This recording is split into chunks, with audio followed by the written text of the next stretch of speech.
Good evening students. ನನ್ನ ಹೆಸರು Shivakumar Suryavanshi.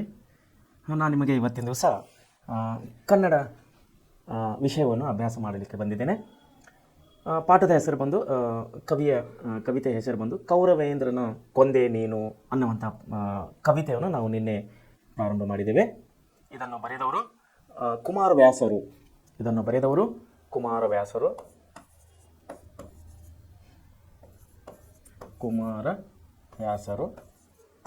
So ನಾವು ಕವಿ ಪರಿಚಯ, ಕಠಿಣ ಶಬ್ದಗಳ ಅರ್ಥಗಳು ಹಾಗೂ ಕವಿಯ ಆಶಯ, ಪಾಠದ ಆಶಯ ಹಾಗೂ ಇದರಲ್ಲಿ ಬರುವಂಥ ವ್ಯಾಕರಣಗಳನ್ನು ನಾವು ಈ ಪಾಠಕ್ಕೆ ಸಂಬಂಧಪಟ್ಟಂಥ ವ್ಯಾಕರಣಗಳನ್ನು ನಾವು ನಿನ್ನೆ ಒಂದು ಕ್ಲಾಸಿನಲ್ಲಿ ನೋಡಿದ್ದೇವೆ. ಸೊ ಇವಾಗ ನಾವು ಈ ಪಾಠದ ಸಾರಾಂಶವನ್ನು ನೋಡುವವರಾಗಿದ್ದೇವೆ. ಅದಕ್ಕಿಂತ ಮುಖ್ಯವಾಗಿ ವಿಶೇಷವಾಗಿ ನಾವು ಪ್ರೆಸೆಂಟ್ ಕ್ಲಾಸ್ನಲ್ಲಿ ಕೊಡುವಂಥ ನಿಮಗೆ ಈ ಪ್ರತಿಯೊಂದು ಕ್ಲಾಸು, ಪ್ರತಿಯೊಂದು ವಿಷಯವು, ಪ್ರತಿಯೊಂದು ಪಾಠಗಳು ನಿಮ್ಮ ಮುಂದಿನ ಜೀವನ, ಮುಂದಿನ ಅಭ್ಯಾಸಕ್ಕೆ ಅತಿ ಮುಖ್ಯವಾಗಿವೆ ಅಂತೇಳಿ ನಾನು ಹೇಳೋಕ್ಕೆ ಇಷ್ಟಪಡ್ತೇನೆ. ಯಾಕಂದರೆ ಪ್ರೆಸೆಂಟ್ ಕ್ಲಾಸಿನ ಮುಖ್ಯಸ್ಥರು ಹಾಗೂ ಸಿಬ್ಬಂದಿ ವರ್ಗದವರು ನಿಮ್ಮ ಒಂದು ಜೀವನದ ಅಭಿವೃದ್ಧಿಗಾಗಿ, ನಿಮ್ಮ ಒಂದು ಶೈಕ್ಷಣಿಕ ಅಭಿವೃದ್ಧಿಗಾಗಿ ವಿಶೇಷವಾಗಿ ರೂಪಿಸಿದಂಥ ಈ ಒಂದು ಆನ್ಲೈನ್ ಕ್ಲಾಸ್ ಯೋಜನೆ ವಿದ್ಯಾರ್ಥಿಗಳೇ, ವಿಶೇಷವಾಗಿ ರೂಪಿಸಿದಂಥ ಗ್ರಾಮೀಣ ಭಾಗದ ಮಕ್ಕಳಿಗಾಗಿ ಹಾಗೂ ಸರ್ಕಾರಿ ಶಾಲೆಯಲ್ಲಿ ಓದುತ್ತಿರುವಂತಹ ಮಕ್ಕಳಿಗಾಗಿ ಈ ಒಂದು ವಿನೂತನ ಪ್ರಯೋಗ ಅಂದರೆ ರಾಜ್ಯದಲ್ಲಿಯೇ ಪ್ರಪ್ರಥಮವಾಗಿ ಗ್ರಾಮೀಣ ಭಾಗದ ಮಕ್ಕಳಿಗಾಗಿ ಅಂದರೆ ಇಂಥ ಒಂದು ಕಡಿಮೆ ಬಜೆಟ್ನಲ್ಲಿ ಅಂದರೆ ಕಡಿಮೆ ಶುಲ್ಕದಲ್ಲಿ ನಿಮಗೆ ಉನ್ನತವಾದಂಥ ವ್ಯಾಸಂಗವನ್ನು ನೀಡುವುದರ ಸಲುವಾಗಿ ನಮ್ಮ ಸಂಸ್ಥೆ ಮುಖ್ಯಸ್ಥರು ಹಾಗೂ ಸಿಬ್ಬಂದಿ ವರ್ಗದವರು ಎಲ್ಲರೂ ಪ್ರಯತ್ನವನ್ನು ಪಡ್ತಾ ಇದ್ದಾರೆ. ಸೊ ಅದಕ್ಕಾಗಿ ವಿದ್ಯಾರ್ಥಿಗಳೇ, ತಾವು ಒಳ್ಳೆಯ ರೀತಿಯಲ್ಲಿ ಅಭ್ಯಾಸ ಮಾಡಿ ನಿಮ್ಮ ಜೀವನದಲ್ಲಿ ತಾವು ಯಶಸ್ವಿಯಾಗಬೇಕು ಹಾಗೂ ನಮ್ಮ ಸಂಸ್ಥೆ ಅಂದರೆ ಪ್ರೆಸೆಂಟ್ ಕ್ಲಾಸಿಗೆ ಕೂಡ ಒಳ್ಳೆಯ ಹೆಸರು ತಾವು ತರ್ತೀರ ಅಂತೇಳಿ ನಂಬಿ ಈ ಪಾಠವನ್ನು ನಾನು ಮುಂದುವರಿಸ್ತಾ ಇದ್ದೇನೆ. ಸೊ ಇದು ಕೌರವೇಂದ್ರನ ಕೊಂದೆ ನೀನು ಅನ್ನುವಂಥ ಪಾಠವನ್ನು ನಾವು ನಿನ್ನೆ ಇದರ ಬಗ್ಗೆ ಸಂಕ್ಷಿಪ್ತವಾಗಿ ಅಭ್ಯಾಸ ಮಾಡಿದ್ದೇವೆ. ಈಗ ಇದರ ಪಾಠದ ವಿವರತೆಯನ್ನು ನಾವು ನೋಡುವವರಾಗಿದ್ದೇವೆ. ಸೊ ರಾಮಾಯಣ, ಮಹಾಭಾರತ ಮಹಾಕಾವ್ಯಗಳು ಪೂಜನೀಯ ಕೃತಿಗಳು. ಮಹಾಭಾರತವನ್ನು ವೇದವ್ಯಾಸರು ಸಂಸ್ಕೃತದಲ್ಲಿ ರಚಿಸಿದರು. ಈ ವಿಷಯ ನಾವು ನಿನ್ನೆ ನೋಡಿದ್ದೇವೆ. ಪಂಪ, ರನ್ನ, ಕುಮಾರವ್ಯಾಸ ಮೊದಲಾದವರು ಕನ್ನಡದಲ್ಲಿ ಕಾವ್ಯ ರಚಿಸಿದವರು. ಆಮೇಲೆ ಶ್ರವ್ಯ ಪರಂಪರೆಯಲ್ಲೂ ರಾಮಾಯಣ ಮಹಾಭಾರತ ಕಾವ್ಯಗಳು ಉಳಿದು ಬೆಳೆದು ಬಂದಿವೆ. ಉತ್ತಮ ಗುಣ ಸ್ವಭಾವಗಳನ್ನು ರೂಢಿಸಿಕೊಳ್ಳದ ವ್ಯಕ್ತಿ ಎಷ್ಟೇ ಶೌರ್ಯ, ಸಾಹಸ, ವೀರತನವನ್ನು ಪಡೆದಿದ್ದರೂ ಸ್ವತಃ ಅವನಿಗಾಗಲಿ ಅವನ ಹಿರಿಯರಿಗಾಗಲಿ ಯಾವುದೇ ಉಪಯೋಗವಿಲ್ಲ. ನೋಡ್ರಿ, ಉತ್ತಮ ಗುಣ ಮತ್ತು ಸ್ವಭಾವಗಳನ್ನು ಅಳವಡಿಸಿಕೊಂಡಿಲ್ಲ ಅಂದರೆ ಎಷ್ಟೇ ವ್ಯಕ್ತಿ ಶೌರ್ಯನಾಗಿದ್ದರೂ, ಧೀರನಾಗಿದ್ದರೂ ಅವನು ಮುಂದೆ ಅವನ ಹಿರಿಯರಿಗೆ ಒಳ್ಳೆಯ ಹೆಸರು ತರಲಿಕ್ಕೆ ಸಾಧ್ಯವಿಲ್ಲ ಅಂತೇಳಿ ಇಲ್ಲಿ ಕವಿಯವರು ಹೇಳ್ತಾ ಇದ್ದಾರೆ. ನೋಡಿ, ದಾಯಾದಿಯದೊಳಗಿನ ಅದ್ವೇಷ ಅಸೂಯೆಗಳು. ದಾಯಾದಿ ಅಂದರೆ ಅಣ್ಣ ತಮ್ಮಂದಿರುಗಳ ಮಧ್ಯಂತರ ದ್ವೇಷ ಮತ್ತು ಅಸೂಯ. ಹೊಟ್ಟೆಯಲ್ಲಿ ಬರುವಂಥ ಕೆಟ್ಟ ಆಲೋಚನೆಗಳಿಗೆ ನಾವು ದ್ವೇಷ ಮತ್ತು ಅಸೂಯೆಗಳಂತ ಹೇಳಿ ಕರಿತೀವಿ. ಈ ದ್ವೇಷ ಅಸೂಯೆಗಳು ಏನು ಮಾಡ್ತವೆ ಅಂದರೆ ನಮ್ಮ ಮನೆಯನ್ನು ಮಾತ್ರ ಸುಡಲ್ಲ, ಇವು ಮನೆತನವನ್ನೇ ಸುಡುವುದಾಗಿವೆ. ನೋಡ್ರಿ, ನಮ್ಮ ಮನವನ್ನು ಮಾತ್ರವಲ್ಲ, ಮನೆಯನ್ನು ನಾಶಪಡಿಸುತ್ತವೆ ಎಂಬಂಥ ಅಂಶವನ್ನು ನಾವು ಈ ಪಾಠದಲ್ಲಿ ಓದುವರಾಗಿದ್ದೇವೆ. ಮಹಾಭಾರತ ಒಂದು ನಿರ್ದೇಶನ. ಕೃಷ್ಣ ಸಂಧಾನವು ದುರ್ಯೋಧನನ ಹಠದಿಂದ ತಿರಸ್ಕೃತವಾಗುತ್ತದೆ. ಮಹಾಭಾರತದಲ್ಲಿ ದುರ್ಯೋಧನ ಅಂದರೆ ಪಾಂಡವರು ಮತ್ತು ಕೌರವರಿಗೂ ಯುದ್ಧವಾಗುವಂಥ ಪರಿಸ್ಥಿತಿಯನ್ನು ಬಂದಾಗ ಶ್ರೀಕೃಷ್ಣನ ಮಧ್ಯಸ್ಥಿಕೆಯನ್ನು ವಹಿಸಿ, ಸಂಧಾನ ವಹಿಸಿ ಈ ಯುದ್ಧವನ್ನು ನಡೆಯಬಾರದ ಹಾಗೆ ಪ್ರಯತ್ನ ಮಾಡ್ತಾನೆ. ಆದರೆ ದುರ್ಯೋಧನನ ಹಠತನದಿಂದ ಈ ಸಂಧಾನವನ್ನು ಮುರಿದು ಬೀಳುತ್ತದೆ, ಯುದ್ಧವು ಅನಿವಾರ್ಯವಾಗುತ್ತದೆ. ಸೊ ಮುಂದೆ ಏನಪ್ಪ ಅಂದರೆ, ಯುದ್ಧ ಅನಿವಾರ್ಯವೆಂದಾಗ ಧರ್ಮ ಪಕ್ಷಪಾತಿಯಾದ ಕೃಷ್ಣನು ಭೇದ ತಂತ್ರವನ್ನು ಬಳಸಿ ಕರ್ಣನಿಗೆ ಜನ್ಮ ರಹಸ್ಯವನ್ನು ತಿಳಿಸುತ್ತಾನೆ. ಸಾಮಾನ್ಯನಿಗೆ ಅತಿಯಾದ ಸಂತೋಷವನ್ನು ನೀಡಬಹುದಾದ ಸಂಗತಿ ಅಸಾಮಾನ್ಯನದು ಶೌರ್ಯಕ್ಕೆ, ದಾನಕ್ಕೆ, ಉದಾತ್ತಗೆ, ಕರುಣೆಗೆ ಹೆಸರಾಗಿದ್ದ ಕರ್ಣ. ನೋಡಿ, ನೀ ಏನಪ್ಪ ದಾನಸೂರು ಕರ್ಣನಾಗಿದ್ದೆ ಅಂತ ಹಳ್ಳಿಯಲ್ಲಿ ಇವಾಗ ಕೂಡ ಅಂತಾರೆ. ಸೊ ದಾನಕ್ಕೆ ಹೆಸರುವಾಸಿಯಾಗಿದ್ದಂಥ ವ್ಯಕ್ತಿ ಯಾರಂದರೆ ಅವನು ಕರ್ಣನು. ಕರ್ಣನಿಗೆ ಎಂಥ ಸಂಕಟವನ್ನು ಉಂಟು ಮಾಡಿತ್ತು. ಅವನ ಸ್ವಾಮಿನಿಷ್ಠೆ ಮುಂದೆ ಕೃಷ್ಣನೊಡ್ಡಿದ ಪ್ರಲೋಭೆ ಹೇಗೆ ವ್ಯರ್ಥಗೊಂಡಿತೆಂಬುದನ್ನು ಇಲ್ಲಿ ತಿಳಿಸಲಾಗಿದೆ. ಸೊ ಕರ್ಣನಿಗೆ ಎಂಥ ಒಂದು ಕಷ್ಟ ಬಂತು ಧರ್ಮವನ್ನು ನಿಭಾಯಿಸಲಿಕ್ಕೆ, ಧರ್ಮದಲ್ಲಿ ನಡೆದುಕೊಳ್ಳಲಿಕ್ಕೆ ಕೃಷ್ಣನಿಗೆ ಯಾವ ರೀತಿಯ ಒಂದು ಸಂಕಷ್ಟವನ್ನು ಬಂತು ಅನ್ನೋದ್ರ ಬಗ್ಗೆ ಇಲ್ಲಿ ವಿಶ್ಲೇಷಣೆಯನ್ನು ಕೊಡಲಾಗಿದೆ. ನೋಡಿರಿ, ಇನತನುಜನ ಕೋಡೆ ಮೈದುನ ತನದ ಸರಸವೆನಗಿಸಿ ರಥದೋಳು. ತಾವು ಈ ಹಳೆಗನ್ನಡ ಶಬ್ದ ಇದೆ, ತಾವು ಸ್ವಲ್ಪ ಸ್ಲೋ ಆಗಿ ಓದಬೇಕು, ಬಿಡಿಸಿ ಓದಬೇಕು, ಅಕ್ಷರಗಳನ್ನು ಜೋಡಿಸಿ ಓದಬೇಕು. ಆವಾಗ ಮಾತ್ರ ಈ ಪದ್ಯ ನಮಗೆ ಅರ್ಥವಾಗ್ತದೆ, ಇಲ್ಲಾಂದರೆ ಅರ್ಥ ಆಗೋದಿಲ್ಲ. Because is a old Kannada. ರನ್ನನು, ಪಂಪನು, ಕುಮಾರವ್ಯಾಸರು ಬರೆದಂಥ ಈ ಪದ್ಯಗಳು ತುಂಬ ಜಟಿಲತೆಯಿಂದ ಕೂಡಿರ್ತವೆ. ಸೊ ವಿದ್ಯಾರ್ಥಿಗಳು ತಾವು ಒಂದೊಂದು ಅಕ್ಷರಗಳನ್ನು ಕೂಡಿಸಿ ಓದೋದ್ರಿಂದ ತಮಗೆ ಈಸಿ ಆಗಿದೆ, ಸರಳವಾಗಿ ಇದು ಪಾಠವನ್ನು ಅರ್ಥ ಆಗುತ್ತೆ ಅಂತೇಳಿ ನಾನು ಹೇಳಕ್ಕೆ ಇಷ್ಟಪಡ್ತೇನೆ. ನೋಡಿ, ಇನ ತನುಜನೊಡನೆ ಕೋಡೆ ಮೈದುನ ತನದ ಸರಸ ಬೆನಗಿಸಿ ರಥದೋಳ್ ಧನುಜರೀಪು ಬರ ಸೆಳೆದು ಕುಳ್ಳಿರಿಸಿದನು ಪೀಠದಲ್ಲಿ. ಎನಗೆ ನಿಮ್ಮಡಿಗಳಲ್ಲಿ ಸಮಸ್ಯೆವನೆಯೇ ದೇವ ಮುರಾರಿ ಅಂಜುವೆ ನೆನಲು ತೊಡೆ ಸೊಂಕಿನಲ್ಲಿ ಸಾರಿದು ಶೌರ್ಯತೆಂದ. ಏನಂತಂದ್ರೇನೆ, ಇನ ತನುಜನ ಕೋಡೆ ಮೈದುನ ತನದ ಸರ ವೆಸವೆನಗಿ ರಥದೋಳು, ಅಂದರೆ ರಥದೊಳಗೆ ಧನುಜರಿಪು ಬರ ಸೆಳೆದು ಕುಳ್ಳುರಿಸಿದನು ಪೀಠದಲ್ಲಿ. ಎನಗೆ ನಿಮ್ಮಡಿಗಳಲ್ಲಿ ಸಮಸ್ಯೆ ವನವೇ ದೇವ ಮುರಾರಿಜೆ ಅಂಜುವೆ ನೆನಲು ತೋಡಿ ಸೊಂಕಿನಲ್ಲಿ ಸಾರಿದು ಶೌರ್ಯತೆಂದ. ಅಂದರೆ ಶ್ರೀಕೃಷ್ಣನ್ ಏನ್ ಮಾಡ್ತಾರೆ ಇಲ್ಲಿ, ಕರ್ಣನ ಜೊತೆಗೆ ಮೃದುತನವನ್ನು ಸರಸವನ್ನು ಆಡುತ್ತಾ ರಥದಲ್ಲಿ ಬೆರೆ ಸೆಳೆದು ಕುಳ್ಳುರಿಸಿಕೊಂಡಿದನು. ಯಾರಿಗೆ? ಕೃಷ್ಣನಿಗೆ, ಕರ್ಣನಿಗೆ. ಇಲ್ಲೇನ್ ಮಾಡ್ತಾನೆ ಶ್ರೀಕೃಷ್ಣನು ಕರ್ಣನ ಜೊತೆ ಮೃದುತನವನ್ನು ಸೌಮ್ಯವಾಗಿ ಸಾಫ್ಟ್ ಆಗಿ ಇಲ್ಲಿ ಮಾತಾಡ್ತಾ ಇದ್ದಾನೆ. ಯಾಕಂದ್ರೆ ಯುದ್ಧವನ್ನು ನಡಿಬೇಡದಾಗಿದೆ ಇಲ್ಲಿ. ಕೌರವರಿಗೆ ಪಾಂಡವರಿಗೆ ಯುದ್ಧ ಬೇಡವಾಗಿದೆ. ಯಾಕಂದ್ರೆ ಇವರು 12 ವರ್ಷ ವನವಾಸ ಮತ್ತು 1 ವರ್ಷ ಅಜ್ಞಾತವಾಸವನ್ನು ಮುಗಿಸಿ ಬಂದರು ಕೂಡ, ಯಾರು ಪಾಂಡವರು, ಅವರ ಅಧಿಕಾರವನ್ನು ಅವರಿಗೆ ಕೊಡಬೇಕಾಗಿತ್ತು. ಯಾರಿಗೆ? ಪಾಂಡವರಿಗೆ. ಆದರೆ ನೀವು ಅಜ್ಞಾತವಾಸವನ್ನು ಪರಿಪೂರ್ಣವಾಗಿ ವಹಿಸಿಲ್ಲ, ಪರಿಪೂರ್ಣವಾಗಿ ಅಜ್ಞಾತವಾಸವನ್ನು ಅನುಭವಿಸಿಲ್ಲ. ನೀವು ಹೆಸರಿಗಾಗಿ ಮಾತ್ರ ಅನುಭವಿಸಿದಿರಿ. ಸೊ ಅದಕ್ಕಾಗಿ ನಿಮಗೆ ಅಧಿಕಾರವನ್ನು ಕೊಡಲಾಗುವುದಿಲ್ಲ ಎಂಬ ಕೌರವನಂದ್ರೆ ಕೌರವರ ಮುಖಂಡರಾದಂಥ ದುರ್ಯೋಧನನ ಮಾತಿನಿಂದ ಇಲ್ಲಿ ಪಾಂಡವರು ಕೆರಳುತ್ತಾರೆ, ಸಿಟ್ಟಿಗೆ ಬರ್ತಾರೆ. ಆವಾಗ ಅವರೆಂದರು, ಈಗ ಮಾತಿನಿಂದ ಮಾತ್ರ ಇವರು ಕೊಡೋದಿಲ್ಲ, ಈಗ ಯುದ್ಧ ಅನಿವಾರ್ಯ ಅಂತ ಹೇಳಿ ಪಾಂಡವರು ತೀರ್ಮಾನಕ್ಕೆ ಬರ್ತಾರೆ. ತೀರ್ಮಾನಕ್ಕೆ ಬಂದಾಗ ಈ ವಿಷಯ ಕೃಷ್ಣನಿಗೆ ಗೊತ್ತಾಗುತ್ತದೆ. ಯಾಕಂದರೆ ಕೃಷ್ಣನು ಎಲ್ಲವನ್ನೂ ಬಲ್ಲವನಾಗಿದ್ದಾನೆ. ಕೌರವರ ಹತ್ರ ಏನು ಬೆಳವಣಿಗೆ ನಡೀತಾ ಇದೆ, ಪಾಂಡವರ ಹತ್ರ ಏನು ಬೆಳವಣಿಗೆ ನಡೀತಾ ಇದೆ, ಎಲ್ಲವನ್ನೂ ಶ್ರೀಕೃಷ್ಣನು ಬಲ್ಲವನಾಗಿದ್ದಾನೆ. ಶ್ರೀಕೃಷ್ಣನಿಗೆ ಗೊತ್ತಾಯ್ತು ಇವಾಗ ಏನಂದರೆ, ಪಾಂಡವರು ಹಿಂದೆ ಸರಿತಾ ಇಲ್ಲ, ಕೌರವರು ತನ್ನ ಹಠವನ್ನು ಬಿಡ್ತಾ ಇಲ್ಲ, ಅವರ ಅಧಿಕಾರವನ್ನು ಅವರಿಗೆ ಕೊಡ್ತಾ ಇಲ್ಲ. ಸೊ ಈಗ ಯುದ್ಧ ಅನಿವಾರ್ಯ ಆಗಿದೆ. ಹೇಗಾದರೂ ಮಾಡಿ ಕರ್ಣನ ಮನವನ್ನು ಒಲಿಸಬೇಕು. ಕರ್ಣನಿಗೆ ಮನವೊಲಿಸಿ ಈ ಯುದ್ಧವನ್ನು ನಿಲ್ಲಿಸಬೇಕಂತೇಳಿ ಇಲ್ಲಿ ಶ್ರೀಕೃಷ್ಣನು ಪ್ರಯತ್ನ ಮಾಡ್ತಾ ಇದ್ದಾನೆ. ಈ ನಿಟ್ಟಿನಲ್ಲಿ ಶ್ರೀಕೃಷ್ಣನಿಗೆ ಸೌಮ್ಯವಾಗಿ ಮೃದುತನದಿಂದ ಪ್ರೀತಿಯಿಂದ ಮಾತಾಡಿಸಿ ರಥದಲ್ಲಿ ಕುಂದಿರಿಸ್ಕೊಳ್ತಾ ಇದ್ದಾನೆ ಶ್ರೀಕೃಷ್ಣನು. ನೋಡ್ರಿ, ಅದೇ ಕೊಟ್ಟಿದ್ದಾರೆ. ಶ್ರೀಕೃಷ್ಣನು ಕರ್ಣನ ಜೊತೆ ಮೃದುತನ ಸರಸವನ್ನು ಆಡುತ್ತಾ ರಥದಲ್ಲಿ ಬೆರೆ ಸೆಳೆದು ಕುಳ್ಳಿರಿಸಿದನು ಪೀಠದಲ್ಲಿ. ಆಗ ಕರ್ಣನು ಮುಜುಗರ ಹೊಂದುತ್ತಾನಾಗಿ. ಯಾಕಂದ್ರೆ ಶ್ರೀಕೃಷ್ಣ ಪರಮಾತ್ಮನೇವನು, ದೊಡ್ಡ ಶಕ್ತಿವಂತನು, ದೊಡ್ಡ ಅಪ್ರತಿಮ ವ್ಯಕ್ತಿ ಇವನು ಶ್ರೀಕೃಷ್ಣನು. ಮುಜುಗರ ಹೊಂದಿದವನಾಗಿ, ನನಗೆ ನಿಮ್ಮ ಪಾದಗಳಲ್ಲಿ ಸಮಾನತೆಯೂ ಉಂಟೆ, ನಿಮ್ಮ ಪಾದಗಳಲ್ಲಿ ನನಗೆ ಸಮಾನತೆ ಉಂಟೆ ಅಂತೇಳಿ ಕರ್ಣನು ಕೇಳ್ತಾ ಇದ್ದೇನೆ ಶ್ರೀಕೃಷ್ಣನಿಗೆ. ದೇವರೇ, ನಿನ್ನ ಪಾದದ ಸಮಾನಾದ ನಾನಿದ್ದೀನ, ಆದರೂ ನಿನ್ನನ್ನು ಇಷ್ಟು ಮೃದುತೆಯಿಂದ ನನ್ನನ್ನು ಸಮಜಾಯಿಸಿ ನಿನ್ನ ರಥದಲ್ಲಿ ಕೂಡಿಸ್ಕೊತಾ ಇದೆಯಪ್ಪ, ಯಾಕಪ್ಪ, ಏನಾಯ್ತು ಅಂತೇಳಿ ಕರ್ಣನು ಕೇಳ್ತಾ ಇದ್ದಾನೆ ಇಲ್ಲಿ. ಮುರಾರಿ ಅಂಜುವೇನು ಎನ್ನಲು, ನೋಡಿ, ಮುರಾರಿ ಅಂದರೆ ಶ್ರೀಕೃಷ್ಣನ ಇನ್ನೊಂದು ಹೆಸರು. ಮುರಾರಿ ಅಂಜುವೇನು ಎನ್ನಲು ಕೃಷ್ಣನು ತನ್ನ ತೊಡೆಗೆ ಸ್ಪರ್ಶಿಸಿ, ತನ್ನ ತೊಡೆ ಅಂದರೆ ಕಾಲಿಗೆ ಕಾಲು ಸ್ಪರ್ಶಿಸಿ, ಅಂದರೆ ಪಕ್ಕದಲ್ಲಿ ಕುಂದಿರಿಸಿಕೊಂಡು ಏನು ಹೇಳ್ತಾ ಇದ್ದಾನೆ, ಸ್ವಲ್ಪ ಕುಳಿಸಿಕೊಂಡು ಏನಂತ ಶ್ರೀಕೃಷ್ಣನು ಏನಂತ ಇದ್ದಾನೆ ಮುಂದೆ ನೋಡ್ರಿ. ಭೇದವಿಲ್ಲೆಲ್ಲಿ ಕರ್ಣ, ಭೇದವಿಲ್ಲೆಲ್ಲಿ ಕರ್ಣ, ಎಲ್ಲಿ ಭೇದ ಇದೆ? ನಾನು ನೀನು ಎಲ್ಲರೂ ಮನುಷ್ಯರಿದ್ದೇವೆ. ನೀನು ಬೇರೆಯವ, ನಾನು ಬೇರೆಯವ, ನಾನು ಶ್ರೇಷ್ಠನು, ನೀನು ಕನಿಷ್ಠನು, ನಾನು ಧನಿಷ್ಠನು, ಎಲ್ಲಿ ಭೇದ ಇದೆ? ಮುಂದೆ ಹೇಳ್ತಾ ಇದೆ ನೋಡ್ರಿ. ಭೇದವಿಲ್ಲೆಲೆ ಕರ್ಣ ನಿಮ್ಮೊಳಗೆ ಎಲ್ಲಿ ಭೇದ ಇದೆ? ನಿಮ್ಮೊಳಗೆ ಆದವರು ಕೌರವರೊಳಗೆ ಸಂವಾದಿಸುವಡನಕ್ಕೆ ಮೊದಲೆರಡಿಲ್ಲ ನಿನ್ನಾಣೆ ಮೇದಿನಿಪತಿ ನೀನು ಚಿತ್ತದೋ ಉಳಾದುರೆ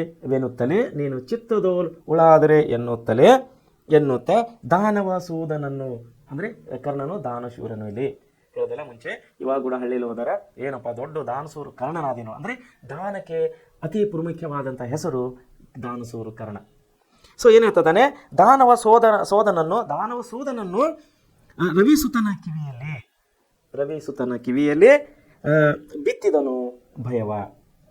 ನೋಡಿ ಎಷ್ಟು ಚಾಪ್ಟರ್ ಇದ್ದಾನೆ ಇವ್ರು ಯಾರು ಶ್ರೀಕೃಷ್ಣ. ಏನು ಹೇಳ್ತಾ ಇದ್ದಾನ, ಕರ್ಣ ನಿಮ್ಮಲ್ಲಿ ಯಾದವರಲ್ಲಿ ಅಂದರೆ ನಿಮ್ಮಲ್ಲಿ ಅಂದರೆ ಯಾದವರು ಅಂದರೆ ಪಾಂಡವರು, ಯಾದವರಲ್ಲಿ ಮತ್ತು ಕೌರವರಲ್ಲಿ ಭೇದವೆಲ್ಲಿದೆ? ಭೇದವಿಲ್ಲದೆ ಇಲ್ಲಲ್ಲ. ನೀವು ಕೌರವರು ಪಾಂಡವರು ಎಲ್ಲರೂ ಒಂದೇ. ನೀವು ನಿಮ್ಮಲ್ಲಿ ಎಲ್ಲಿ ಭೇದವಿದೆ? ಯಾದವರು ಅಂದರೆ ಹಸ್ತಿನಾಪುರದ ವಂಶದವರು ಅಂದಂಗ. ಯಾಕಂದರೆ ಇವರ ತಂದೆ ಹಸ್ತಿನಾಪುರದ ರಾಜನಾಗಿದ್ದ. ಕೌರವ ಮತ್ತು ಪಾಂಡವರ ತಂದೆ ಹಸ್ತಿನಾಪುರದ ರಾಜನಾಗಿದ್ದ. ಅಂದರೆ ಯಾದವ ವಂಶದವರು, ಯಾದವ ಕುಲದವರು ಅಂತ ಅರ್ಥ. ಅದಕ್ಕೆ ಏನು ಹೇಳ್ತಾ ಇದ್ದಾನೆ, ನಿಮ್ಮಲ್ಲಿ ಯಾದವರಿಗೆ ಕೌರವರಲ್ಲಿ ಇಲ್ಲದೇ ಇಲ್ಲ. ತಿಳಿದು ನೋಡಿದರೆ, ನೀನು ಸ್ವಲ್ಪ ಅರ್ಥ ವಿಚಾರ ಮಾಡಿ ನೋಡಿದರೆ, ಯಾರಿಗೆ ಕರ್ಣ ಹೇಳ್ತಾ ಇದ್ದಾನೆ, ತಿಳಿದು ನೋಡಿದರೆ ನಿನ್ನ ನಾಣೆಯಾಗಿಯೂ ತಾರತಮ್ಯವೆಂಬುದು ಇಲ್ಲ. ನೀನು ನಾಣೆ ಮಾಡಿ ಹೇಳ್ತಾ ಇದ್ದೀನಪ್ಪ ಕರ್ಣ, ಇಲ್ಲಿ ತಾರತಮ್ಯ ಇಲ್ಲ, ಎಲ್ಲರೂ ಒಂದೇ ಇದ್ದೀರಿ, ನನಗೇನು ನಿಮ್ಮ ಮಧ್ಯದಲ್ಲಿ ತಾರತಮ್ಯ ಕಾಣ್ತಾ ಇಲ್ಲ ಅಂತೇಳಿ ಶ್ರೀಕೃಷ್ಣನ ಇಲ್ಲಿ ಹೇಳ್ತಾ ಇದ್ದಾನೆ. ಅದಕ್ಕೇನು ಹೇಳ್ತಾ ಇದ್ದಾನೆ, ಈ ಭೂಮಿಗೆಲ್ಲ ನೀನೇ ಒಡೆಯ. ನೋಡ್ರಿ ಹೆಂಗ ಅವನಿಗೆ ಪಂಪ್ ಹೊಡಿತಾ ಇದ್ದಾನೆ ಶ್ರೀಕೃಷ್ಣ, ಅವನಿಗೆ ಉಬ್ಬಿಸ್ತಾ ಇದ್ದಾನೆ, ಅವನಿಗೆ ಶಾಬಾಷ್ಗಿರಿ ಕೊಡ್ತಾ ಇದ್ದಾನೆ, ಕರ್ಣನಿಗೆ ದೊಡ್ಡ ಸ್ಥಾನಿಕೆಯನ್ನು ಕೊಡ್ತಾ ಇದ್ದಾನೆ. ಏನು ಹೇಳ್ತಾ ಇದ್ದಾನೆ ಅವನು, ಈ ಭೂಮಿಗೆ ನೀನೇ ಒಡೆಯ, ನೀನೇ ದೊಡ್ಡ ಮನುಷ್ಯಪ್ಪ ಈ ಭೂಮಿಗೆ, ನಿನಗೆ ಅದರ ಅರಿವು ಇಲ್ಲ, ಆದರೆ ಈ ಭೂಮಿಗೆ ನೀನೇ ದೊಡ್ಡ ಮನುಷ್ಯ, ನೀನೇ ಒಡೆಯನು ಅಂತ ಹೇಳ್ತಾ ಇದ್ದಾರೆ. ನಿನಗೆ ಅದರ ಅರಿವು ಇಲ್ಲ, ತಿಳಿದುಕೋ ಎಂದು ರಾಕ್ಷಸ ಸಂತಾಕನಾದಂಥ ಶ್ರೀ ಕೃಷ್ಣನು ಕಿವಿಸುತ್ತ ಅಂದರೆ ರವಿಸುತ್ತ, ರವಿ ಅಂದರೆ ಸೂರ್ಯ, ಅದು ರವಿಸುತ್ತ ಅಂದರೆ ಅದ್ರ ಬಗ್ಗೆ ನಾನು ನಿಮಗೆ ಹೇಳ್ತೀನಿ. ರವಿಸುತ್ತ ಕರ್ಣನ ಕಿವಿಯಲ್ಲಿ ಭಯವನ್ನು ಬಿತ್ತಿದನು ಶ್ರೀಕೃಷ್ಣನು.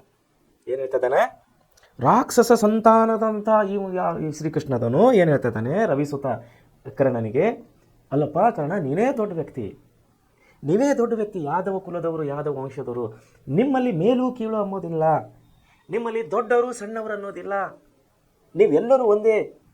ಇಲ್ಲಿ ನಿಮ್ಮಿಬ್ಬರ ಮಧ್ಯದ ನನಗೆ ಭೇದ ಭಾವ ಕಾಣ್ತಾ ಇಲ್ಲ. ಅದರಲ್ಲಿ ವಿಶೇಷವಾಗಿ ಕರ್ಣ ನೀನು ಈ ಭೂಮಿಗೆ ಒಡೆಯಪ್ಪ, ನೀನು ಈ ಭೂಮಿಗೆ ಒಡೆಯನು, ನೀ ದೊಡ್ಡವನು ನೀನು ಅಂಥೇಳಿ ಇಲ್ಲಿ ಕರ್ಣನಿಗೆ ಮೃದು ಮಾತಿನಲ್ಲಿ ಶ್ರೀಕೃಷ್ಣನು ಉಪದೇಶ ಮಾಡ್ತಾ ಇದ್ದಾನೆ. ಮುಂದೆ ನೋಡ್ರಿ, ಲಲನೆ ಪಡೆದಿಯೇದೆಯು ಮಂತ್ರಂಗಳಲ್ಲಿ ಮೊದಲಿಗೆ ನೀನು ನಿನ್ನಯ ಬಳಿ ಯುಧಿಷ್ಠರ ದೇವ, ಮೂರನೆಯಾತ ಕಲಿಭೀಮ, ಫಾಲ್ಗುಣನನ್ನು ನಾಲ್ಕನೇ ಎಲೈದನೆಯಲ್ಲಿ ನಕುಲ ಸಹದೇವರಾದರೂ ಬಳಿಕ ಮಾದ್ರಿಯಲ್ಲೊಂದು ಮಂತ್ರದೋಳೆ ಇಬ್ಬರಿದಿರಿಸು ಅಂತ. ಏನಾಯ್ತಾ ನೋಡಿ, ಪಾಂಡವರ 5 ಮಂದಿ ಅಣ್ಣ ತಮ್ಮದರ ಬಗ್ಗೆ ಇಲ್ಲಿ ವಿಶ್ಲೇಷಣೆ ಕೊಡ್ತಾ ಇದ್ದಾನೆ ಶ್ರೀಕೃಷ್ಣ. ಯಾರಿಗೆ? ಕರ್ಣನಿಗೆ. ನೋಡಿರಿ, ಯುಧಿಷ್ಠರ, ಭೀಮ, ನಕುಲ, ಸಹದೇವ ಇವರೆಲ್ಲರ ಬಗ್ಗೆ ಅವನಿಗೆ ಏನಂತ ಇದ್ದಾನೆ ನೋಡ್ರಿ. ದುರ್ವಾಸ ಮುನಿಗಳಿಂದ ಕುಂತಿಯ ಪಡೆದ 5 ದಿವ್ಯ ಮಂತ್ರಗಳಲ್ಲಿ ಮೊದಲನೆಯ ಮಂತ್ರದಿಂದ ಹುಟ್ಟಿದವನು ನೀನು. ನಿನ್ನ ತರುವಾಯ ಯುಧಿಷ್ಠರ, ನೀನು ಫಸ್ಟ್, ನಿನ್ನ ತರುವಾಯ ಯುಧಿಷ್ಠರ, ಮೂರನೆಯವನು ಕಲಿಭೀಮ, ಅರ್ಜುನ 4ನೇದವನು, ಬಳಿಕ ಆ 5 ಮಂತ್ರಗಳ ಪೈಕಿ ಅಶ್ವಿನಿ ದೇವತೆಗಳ ಮಂತ್ರದ ಬಲದಿಂದ ಮಾದ್ರಿಯಲ್ಲಿ ಹುಟ್ಟಿದವರು ನಕುಲ ಮತ್ತು ಸಹದೇವ ಜನಿಸಿದ್ದಾರೆ. ಸೊ ಏನು ಹೇಳ್ತಾ ಇದ್ದಾನೆ ಇಲ್ಲಿ, ಪಾಂಡವರಲ್ಲಿ ನೀನೇ ದೊಡ್ಡವನಪ್ಪ, ಯುಧಿಷ್ಠಿರಕ್ಕಿಂತ ದೊಡ್ಡವನು. ಆ್ಯಕ್ಚುಲಿ ಪಾಂಡವರಲ್ಲಿ ದೊಡ್ಡವನು ಯುಧಿಷ್ಠಿರ. ಇಲ್ಲಿ ಏನು ಹೇಳ್ತಾ ಇದ್ದಾನೆ, ಅವನು ದಿವ್ಯ ಮಂತ್ರಗಳಲ್ಲಿ 5 ದಿವ್ಯ ಮಂತ್ರಗಳಲ್ಲಿ ಮೊದಲನೇ ಮಂತ್ರದಲ್ಲಿ ಹುಟ್ಟಿದವನು ನೀನು, ಅಂದರೆ ನೀನು ದೊಡ್ಡಣ್ಣ ಅಂತ ಹೇಳ್ತಾ ಇದ್ದಾನೆ ಕರ್ಣನಿಗೆ ಶ್ರೀಕೃಷ್ಣ. ಅಂದರೆ ಅವನಿಗೆ ಮೃದುವಾದ ಮಾತುಗಳಿಂದ ಹೇಗಾದರೂ ಮಾಡಿ ಇದು ಯುದ್ಧವನ್ನು ತಪ್ಪಿಸಬೇಕು, ಮಹಾಭಾರತವನ್ನು ತಪ್ಪಿಸಬೇಕು, ಕೌರವರ ಪಾಂಡವರದಲ್ಲಿ ಯುದ್ಧ ನಡೆಯದ ಹಾಗೆ ನಡೆದುಕೊಳ್ಳಬೇಕು. ಯಾಕಂದರೆ ಯುದ್ಧದಲ್ಲಿ ಅನೇಕ ಜನಗಳು ಸಾವನ್ನಪ್ಪುತ್ತಾರೆ, ಆಸ್ತಿಪಾಸ್ತಿಗಳು ಹಾಳಾಗುತ್ತದೆ, ಸಂತತಿಗಳು ಹಾಳಾಗುತ್ತವೆ ಅಂಥೇಳಿ ಮನವರಿಸಿಕೊಂಡ ಶ್ರೀಕೃಷ್ಣ ಇಲ್ಲಿ ಕರ್ಣನಿಗೆ ಅವನಿಗೆ ತಿಳಿ ಹೇಳ್ತಾ ಇದ್ದಾನೆ, ಪಾಂಡವರಲ್ಲಿ ನೀನೇ ಮೊದಲನೇದವನು, 5 ಮಂತ್ರಗಳಲ್ಲಿ ಮೊದಲನೇ ಮಂತ್ರದಿಂದ ಹುಟ್ಟಿದವನು ನೀನು ಕರ್ಣ. ಮತ್ತು ತರುವಾಯ ಅಂದರೆ ನಿನ್ನ ಹುಟ್ಟಿದ ಮೇಲೆ ಯುಧಿಷ್ಠಿರ ಹುಟ್ಟಿದ್ದಾನೆ, 2ನೇದವನು, 3ನೇದವನು ಭೀಮ, 4ನೇದವನು ಅರ್ಜುನ, ಆಮೇಲೆ 5 ಮಂತ್ರಗಳ ಪೈಕಿ ಲಾಸ್ಟ್ ಕೊನೆಯದಾಗ ಅಶ್ವಿನಿ ದೇವತೆಗಳ ಮಂತ್ರದ ಬಲದಿಂದ ಮಾದ್ರಿಯಲ್ಲಿ ಹುಟ್ಟಿದವನು ನೀವು ನಕುಲ ಮತ್ತು ಸಹದೇವ ಅಂಥೇಳಿ. ಅಂದರೆ ಅವ್ರ ಬಗ್ಗೆ ಅವರಿಗೆ ತಿಳಿಸಿ ಹೇಳ್ತಾ ಇದ್ದಾನೆ, ನೀನು ಯುಧಿಷ್ಠಿರಕ್ಕಿಂತ ದೊಡ್ಡವನು, ಪಾಂಡವರಲ್ಲಿ ದೊಡ್ಡವರಾದಂತಹ ಯುಧಿಷ್ಠಿರ, 5 ಮಂದಿ ಅಣ್ಣ ತಮ್ಮರಲ್ಲಿ ಯುಧಿಷ್ಠಿರ ದೊಡ್ಡವನು. ಭೀಮ ಎರಡನೇದವನು, ಅರ್ಜುನ ಮೂರನೇದವನು, ನಾಲ್ಕನೇದವನು ನಕುಲ, ಐದನೇದವನು ಸಹದೇವ. ಇಲ್ಲಿ ಏನು ಹೇಳ್ತಾ ಇದ್ದಾರೆ, ಐದನೇ ಮಂತ್ರದಲ್ಲಿ ಇಬ್ಬರನ್ನು ಸೇರಿಸಿ ಕರ್ಣನಿಗೆ ಇಲ್ಲಿ ಮೊದಲನೇ ಮಂತ್ರದಿಂದ ನೀವು ಹುಟ್ಟಿದವನು ಅಂಥೇಳಿ ಇಲ್ಲಿ ಶ್ರೀಕೃಷ್ಣನು ಹೋಲಿಸ್ತಾ ಇದ್ದಾನೆ. ನೋಡ್ರಿ, ಯಾವ ಮುನಿಗಳಿಂದ ಪಡೆದಂಥ 5 ಮಂತ್ರಗಳು? ದುರ್ವಾಸ ಮುನಿಗಳಿಂದ ಪಡೆದ 5 ಮಂತ್ರಗಳಲ್ಲಿ ಮೊದಲನೇದಾಗಿ ಹುಟ್ಟಿದವನು ನೀನು ಕರ್ಣ ಅಂಥೇಳಿ ಶ್ರೀಕೃಷ್ಣನು ಇಲ್ಲಿ ಕರ್ಣನಿಗೆ ಉಪದೇಶ ಮಾಡ್ತಾ ಇದ್ದಾನೆ. ಮುಂದೆ ನೋಡಿ, ನಿನಗೆ ಹಸ್ತಿನಾಪುರದ ರಾಜ್ಯದ ಘನತೆಯನ್ನು ಮಾಡುವೇನು ಹೇಳಿದ್ರೆ ನಿಮ್ಗೆ ಯಾದವ ವಂಶದವರು ಅಂದರೆ ಹಸ್ತಿನಾಪುರದ ವಂಶದವರು ಇವರು. ಹಸ್ತಿನಾಪುರ ಇವರ ರಾಜಧಾನಿ. ಹಸ್ತಿನಾಪುರ ಕೌರವ ಪಾಂಡವರ ಯುದ್ಧದಲ್ಲಿ ನಡೆಯುವಂಥ ಪ್ರಮುಖ ಸ್ಥಳವಾದಂಥ ಹಸ್ತಿನಾಪುರ. ಅವನಿಗೆ ಏನು ಹೇಳ್ತಾ ಇದ್ದಾನೆ ಕರ್ಣನಿಗೆ, ನಿನಗೆ ಹಸ್ತಿನಾಪುರದ ರಾಜ್ಯದ ಘನತೆಯನ್ನು ಮಾಡುವೇನು. ಪಾಂಡವ ಜನಪ ಕೌರವ, ಪಾಂಡವ ಜನಪ ಕೌರವ ಜನಪರ ಒಲೈಸುವವರು ಗದ್ದುಗೆಯೇ ನಿನಗೆ ಕಿಂಕರವೆರಡು ಸಂತತಿ. ಎನಿಸಲೊಲ್ಲದ ನೀನು ದುರ್ಯೋಧನನ ಬಾಯಿ ತುಂಬ ಬಲಕ್ಕೆ ಕೈಯನ್ನು ಒರೆ ಹೇಳಂದ. ನೋಡಿ ಯಾವ ರೀತಿ ನಡೀತಾ ಇದೆ ಇಲ್ಲಿ ಇಬ್ಬರ ಮಧ್ಯೆ ಸಂಭಾಷಣೆ. ಯಾರ ಮಧ್ಯೆ? ಕರ್ಣ ಮತ್ತು ಶ್ರೀಕೃಷ್ಣನ ಮಧ್ಯದಲ್ಲಿ. ಏನು ಹೇಳ್ತಾ ಇದ್ದೆ ನಾನು? ನನ್ನ ಜೊತೆಗೆ ಬಂದರೆ ನಿನಗೆ ಹಸ್ತಿನಾಪುರದ ಒಡೆತನ ಘನತೆಯನ್ನು ಮಾಡುವೇನು. ಕರ್ಣನಿಗೆ ಹೇಳ್ತಾನೆ, ನೀ ಯುದ್ಧಕ್ಕೆ ಹೋಗಬೇಡ, ದುರ್ಯೋಧನನ ವಿರೋಧವಾಗಿ ನೀನು ಯುದ್ಧಕ್ಕೆ ಹೋಗಬೇಡ, ನೀನು ನನ್ನ ಜೊತೆಯಲ್ಲಿ ಬಾ. ಯಾರ ಜೊತೆಯಲ್ಲಿ? ಶ್ರೀಕೃಷ್ಣ ಜೊತೆಯಲ್ಲಿ. ಶ್ರೀಕೃಷ್ಣ ಅವನಿಗೆ ಕರೀತಾ ಇದ್ದಾನೆ, ಕರ್ಣ ನೀನು ಯುದ್ಧಕ್ಕೆ ಹೋಗಬೇಡಪ್ಪ, ದುರ್ಯೋಧನನ ವಿರುದ್ಧವಾಗಿ ನೀನು ಯುದ್ಧಕ್ಕೆ ಹೋಗಬೇಡ, ನೀನು ನನ್ನ ಜೊತೆಯಲ್ಲಿ ಬಾ.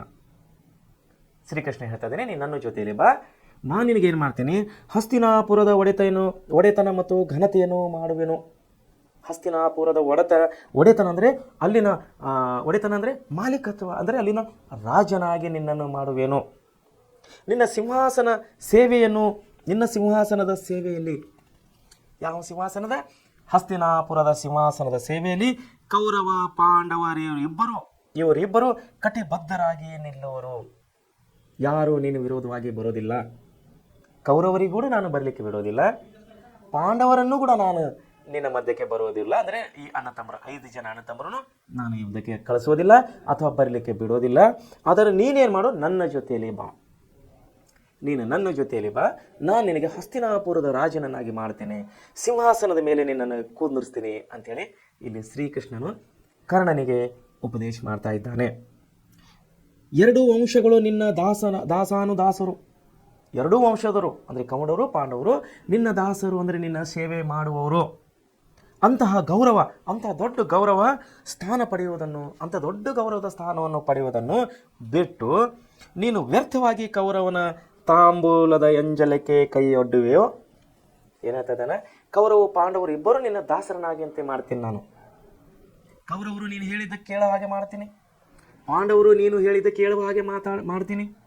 ಅದನ್ನು ಬಿಟ್ಟು ನಿನ್ನ ಹಠಕ್ಕೆ ಬಿದ್ದು, ಅಂದರೆ ಏನಂತ ಇದ್ದಾರೆ, ಅಂಥ ಗೌರವವನ್ನು ಬಿಟ್ಟು ನೀನು ವ್ಯರ್ಥವಾಗಿ ಕೌರವನ ತಾಂಬೂಲ, ಅಂದರೆ ಕೌರವ ಅಂದರೆ ಇಲ್ಲಿ ದುರ್ಯೋಧನನ ಎಂಜಲಕ್ಕೆ ಕೈ ಒಡ್ಡುವೆ ನೀನು. ಅಲ್ಲಿ ಹೋಗಿ ನೀನು ಎಂಜಲಕ್ಕೆ ಕೈ ಒಡ್ತಪ್ಪ ದುರ್ಯೋಧನಗ. ಬ್ಯಾಡ ಕರ್ಣ, ನಾನು ನಿನಗೆ ಹಸ್ತಿನಾಪುರದ ರಾಜನನ್ನಾಗಿ ಮಾಡ್ತೇನೆ, ಸಿಂಹಾಸನವನ ಮೇಲೆ ನಿನ್ನೆ ಕುಂದಿರಿಸ್ತೇನೆ. ಕೌರವರು ಪಾಂಡವರು ಇಬ್ಬರು ಬಂದು ನಿನ್ನ ಮಾತು ಕೇಳುವ ಹಾಗೆ ನಾನು ಮಾಡ್ತೀನಿ, ನೀನು ನನ್ನ ಮಾತಿಗೆ ಬೆಲೆ ಕೊಡು ಅಂಥೇಳಿ ಸೌಮ್ಯವಾಗಿ ಮೃದುವಾಗಿ ಪ್ರೀತಿಲಿಂದ ಕರ್ಣನನ್ನು ಇವನು ತಿಳಿ ಹೇಳ್ತಾ ಇದ್ದಾನೆ ಶ್ರೀಕೃಷ್ಣನು. ಎಡದ ಮೈಯಲ್ಲಿ ಕೌರವೇಂದ್ರರ ಗಣನ ನೋಡ್ರಿ, ಎಡಮೈಯಲ್ಲಿ ಅಂದರೆ ಲೆಫ್ಟ್ ಹ್ಯಾಂಡ್ ಅಂತೀವಲ್ಲ ನಾವು, ಎಡಗಡೆ ಬಲಗಡೆ ಅಂತ ಕರಿತೀವಲ್ಲ, ಅದಕ್ಕೆ ಎಡದ ಮೈಯಲ್ಲಿ ಕೌರವೇಂದ್ರರ ಗಣನ, ಬಲದಲ್ಲಿ ಪಾಂಡು ತನ್ನುಯರ ಗಣನ. ಎಡಗಡೆ ಕೌರವರ ಸೈನ್ಯ ನಿಂತಿದೆ, ಬಲಗಡೆ ಪಾಂಡವರ ಸೈನ್ಯ ನಿಂತಿದೆ. ಪಾಂಡು ತನಯರ ಗಣನವಿದಿರಲಿ. ಮಾದ್ರಮಾಗದ ಯದವಾದಿಗಳು ನಡುವೆ, ಮಾದ್ರ ಅಂದರೆ 2 ಬಲಿಷ್ಠವಾದಂಥ ಸೈನ್ಯಗಳ ಮಧ್ಯೆ ಯಾದವಾದಿಗಳ ನಡುವೆ ಏನಂತ ಇದ್ದಾನೆ ಅವನು, ನೀನೋಲ ದೊಳೆದೊಪ್ಪುವ ಕಡು ವಿಲಾಸ ಬಿಸುಟು ಕರುಪತಿ ನಡೆಸೋ ಜಿಯೋ ಹಸದಾವೆಂಬುದು ಕಷ್ಟ ನಿನಗೆಂದ. ನೋಡಿ ಯಾವ ರೀತಿ ಅವನು ತಿಳಿ ಹೇಳ್ತಾ ಇದ್ದಾನೆ. ಬಲಾಢ್ಯವಾದಂಥ 2 ಸೈನ್ಯಗಳು, ಅಪ್ರತಿಮ ಶೌರ್ಯತೆಯನ್ನು ಹೊಂದಿದ್ದ ಎರಡು ಸೈನ್ಯಗಳು, ಒಂದು ಕಡೆ ಕೌರವರ ಸೈನ್ಯ ಇದೆ, ಇನ್ನೊಂದು ಕಡೆ ಪಾಂಡವರ ಸೈನ್ಯವಿದೆ. ಏನು ಹೇಳ್ತಾ ಇದ್ದಾನೆ, ನಿನ್ನ ಗೌರವಾನ್ವಿತ ಸಿಂಹಾಸನದ ಎಡಭಾಗದಲ್ಲಿ ಕೌರವೇಂದ್ರ ಸಮೂಹ. ನಿನ್ನ ನೀನು ಮಧ್ಯದಲ್ಲಿ ಕೂತ್ಕೋತಿಯಪ್ಪ, ನಿನ್ನ ಎಡಭಾಗದಲ್ಲಿ ಯಾರಿದ್ದಾರೆ ಅಂತಾರೆ, ಕೌರವರ ಸೇನೆ ಸಮೂಹ ಅಂದರೆ ಅವರು ಗುಂಪು ಅಥವಾ ಸೇನೆ. ಬಲಭಾಗದಲ್ಲಿ ಪಾಂಡವರ ಸಮೂಹ, ಬಲಗಡೆ ಪಾಂಡವರ ಸಮೂಹ ಅಂದರೆ ಇವರ ಸೈನ್ಯ. ಎದುರಿನಲ್ಲಿ ಮಾದ್ರಿ ಮಾಗದ ಯಾದವಾದಿಗಳ ನಡುವೆ, ಎದುರಿನಲ್ಲಿ ಮಾದ್ರಿ ಮಾಗದ ಯಾದವಾದಿಗಳು ಸಿಂಹಾಸನದಲ್ಲಿ ಒಪ್ಪುವ ಕಡು ಶೃಂಗಾರವನ್ನು ಬಿಟ್ಟು ಕೌರವನು ಮಾತನಾಡಿಸಲು ಜಿಯ ಹಸಾದ ಎನ್ನುವುದು ನಿನಗೆ ಕಷ್ಟಕರವಾದ ಮಾತಲ್ಲವೇ? ಏನಾಯ್ತದನ, ನಿನಗೆ ಮಾತಾಡೋಕ್ಕಾಗೋದಿಲ್ವ ಕೌರವನಿಗೆ? ನಾನು ಮಾತಾಡ್ತೀನಿ. ಕರ್ಣ ನೋಡಿ ಎಂತಹ ಒಂದು ಸನ್ನಿವೇಶವನಿಗೆ ಚಿತ್ರಣವನ್ನು ಕೊಡ್ತಾ ಇದ್ದಾನೆ. ಎಡಗಡೆಯಲ್ಲಿ ಕೌರವರು, ಬಲಗಡೆಯಲ್ಲಿ ಪಾಂಡವರು, ಮತ್ತು ಮುಂದೆ ದೊಡ್ಡ ದೊಡ್ಡ ವ್ಯಕ್ತಿಗಳು ಮಧ್ಯದಲ್ಲಿ. ನಿನಗೆ ಈ ಸಿಂಹಾಸನವನ್ನು ಕೊಡ್ತೀನಿ, ನಾನು ಈ ಸಿಂಹಾಸನವನ್ನು ಕೊಡಲಿಕ್ಕೆ ನಾನು ಪ್ರಯತ್ನ ಪಡ್ತೀನಿ, ಆದರೆ ಯುದ್ಧಕ್ಕೆ ಹೋಗೋದು ಬೇಡ ಕರ್ಣ ಅಂಥೇಳಿ ಶ್ರೀಕೃಷ್ಣನು ಕರ್ಣನನ್ನು ಇಲ್ಲಿ ಸಮಜಾಯಿಸಿ ನೀಡ್ತಾ ಇದ್ದಾನೆ. ಅದು ಮೌನ್ಯವಾಗಿ ಪ್ರೀತಿಯಿಂದ ಮಾತಾಡ್ತಾ ಇದ್ದಾನೆ ಶ್ರೀಕೃಷ್ಣನು. ನೋಡಿ, ಕೊರಳ ಸೆರೆ ಹಿಗ್ಗಿದವು, ಕೊರಳದಿಂತವ ಸೆರೆ ಹಿಗ್ಗಿದವು, ದ್ರಗುಜಲ ಉರುಣಿಸಿ, ಕೊರಳ ಸೆರೆ ಹಿಗ್ಗಿದವು, ದ್ರಗುಜಲ ಉರವಣಿಸಿ, ಕಡು ನೊಂದನ ಕಟ. ನೋಡಿ, ಕರು ನೊಂದನ ಕಟ ಕರುಪತಿಗೆ ಕೇಡಾದರು ಎಂದೇನು ತನ್ನ ಮನದೊಳಗೆ ಹರಿಯ ಹಾಗೆ ಹೊಗೆ ದೊರೆದಂತಹ ಬರಿದಿದೆ ಹೋದೆ, ತನ್ನ ವಂಶದ ನರಹಿ ಕೊಂದಲು ಹಲವು ಮಾತೇನೆಂದು ಚಿಂತಿಸಿದ. ಯಾವ ರೀತಿಯಲ್ಲಿ ಬಗೆಯಾಗಿ ಇಲ್ಲಿ ಶ್ರೀಕೃಷ್ಣನು ತಿಳಿ ಹೇಳ್ತಾ ಇದ್ದಾನೆ ಕರ್ಣನಿಗೆ. ಏನು ಹೇಳ್ತಾ ಇದ್ದೇನೆ ನಾನು, ಕೃಷ್ಣನ ಸುಮಂಗಳ ವದನದಿಂದ ಈ ಎಲ್ಲ ಮಾತುಗಳನ್ನು ಕೇಳುತ್ತಿದ್ದಂತೆ, ಕೃಷ್ಣನ ಸುಮಧುನ ಎಲ್ಲ ಮಾತುಗಳಿಂದ ಕೇಳ್ತಾ ಇದ್ದ ಈತ ಯಾರು, ಕರ್ಣ. ಏನು ಹೇಳ್ತಾ ಇದ್ದಾನ, ಕೃಷ್ಣನ ಕುತ್ತಿಗೆಯ ನರಗಳು ಮಾತನಾಡುವಾಗ ಏನಾಗ್ತದೆ, ಕೃಷ್ಣನ ಕುತ್ತಿಗೆಯಲ್ಲಿ ಬರುವಂತಹ ಈ ನರಗಳಿರ್ತಾವಲ್ಲ, ಕುತ್ತಿಗೆಯ ನರಗಳು ಹಿಗ್ಗಿದವು, ಉಬ್ಬಿ ಬರ್ತಾ ಇದೆ. ಅಂದರೆ ಉಬ್ಬಿ ಬರ್ತಾ ಇದೆ. ಕಣ್ಣೀರು ಧಾರಾಕಾರವಾಗಿ ಹರಿಯತೊಡಗಿತ್ತು. ಯಾರ್ದು, ಕರ್ಣನನ್ನು. ಇವನು ಹೇಳಿದಂಥ ಮಾತುಗಳನ್ನು ಕೇಳಿ ಆನಂದ ಭಾಸ್ಪದಿಂದ ಅವನಿಗೆ ಕಣ್ಣೀರು ಬರ್ತಾ ಇದೆ. ಕರ್ಣನಿಗೆ ಹರಿಯತೊಡಿತು. ಬಹಳವಾಗಿ ನೊಂದುಕೊಂಡು ಅಯ್ಯೋ ಕೌರವನಿಗೆ ಕೇಡಾಯಿತು. ಬಹಳವಾಗಿ ನೊಂದುಕೊಂಡು ತುಂಬ ದುಃಖದಿಂದ ಹೇಳ್ತಾ ಇದ್ದಾನೆ ಕರ್ಣ. ಏನಂದ್ರೆ, ಅಯ್ಯೋ ಕರ್ಣನಿಗೆ ಏನಾಯ್ತು, ಕೇಡಾಯಿತು ಅಂದ್ರೆ ಕೆಟ್ಟದಾಯ್ತಲ್ಲ ಅಂದಾಗ. ಅಯ್ಯೋ ಕೌರವನಿಗೆ ಕೇಡಾಯಿತು ಎಂದನು ತನ್ನ ಮನದೊಳಗೆ. ಯಾರು, ಕರ್ಣ ಇಲ್ಲಿ ಚಿಂತೆ ಮಾಡ್ತಾನೆ. ಹೌದಪ್ಪ, ನೀನೆಲ್ಲ ಕರೆಕ್ಟಾಗಿ ಹೇಳ್ತಾ ಇದ್ದೀನಿ, ಯುದ್ಧ ಬೇಡ ಅಂತ ಹೇಳ್ತಾ ಇದ್ದಿ, ಕೌರವನಿಗೆ ಕೇಡಾಗುತ್ತ ಅಂತ ಹೇಳ್ತಾ ಇದ್ದಿ, ಕೌರವನ ಸೈನ್ಯ ನಾಶ ಆಗುತ್ತಾ ಅಂತ ಹೇಳ್ತಾ ಇದೆಯಲ್ಲ. ಇದನ್ನೆಲ್ಲ ಕೇಳಿ ಕರ್ಣನಿಗೆ ಏನಾಗ್ತದೆ, ಮನಸ್ಸಿನಲ್ಲಿ ತುಂಬ ದುಃಖವಾಗ್ತಾ ಇದೆ ಕೌರವನ ಪರವಾಗಿ. ಮನದೊಳಗೆ ಪಾಂಡವರೊಡನೆ ವೈರತ್ವದ ಹೊಗೆಯಾಡುವ ಮನ್ನವೇ. ನೋಡಿ, ಪಾಂಡವರೊಡನೆ ವೈರತ್ವದ ಹೊಗೆಯಾಡುವ ಅಂದರೆ ವೈರತ್ವ ಹುಟ್ಟುವುದಕ್ಕಿಂತ ಮುಂಚೆಯೇ ಮನ್ನವೇ ಶ್ರೀಕೃಷ್ಣನು ತನ್ನ ವಂಶದ ಮೂಲವ ತಿಳಿಸಿ ಕೊಂದನು ಹಲವು ಮಾತೇನು. ನೋಡಿ, ಇಲ್ಲೇನಂತ ಇದ್ದಾನೆ, ಹೊಗೆಯಾಡುವ ಅಂದರೆ ಪಾಂಡವರೊಡನೆ ವೈರತ್ವ ಹೊಗೆಯಾಡುವ ಮನ್ನವೇ ಶ್ರೀಕೃಷ್ಣ ತನ್ನ ವಂಶದ ಮೂಲವ ತಿಳಿಸಿ ಕೊಂದನು ಹಲವು ಮಾತುಗಳಲ್ಲಿ.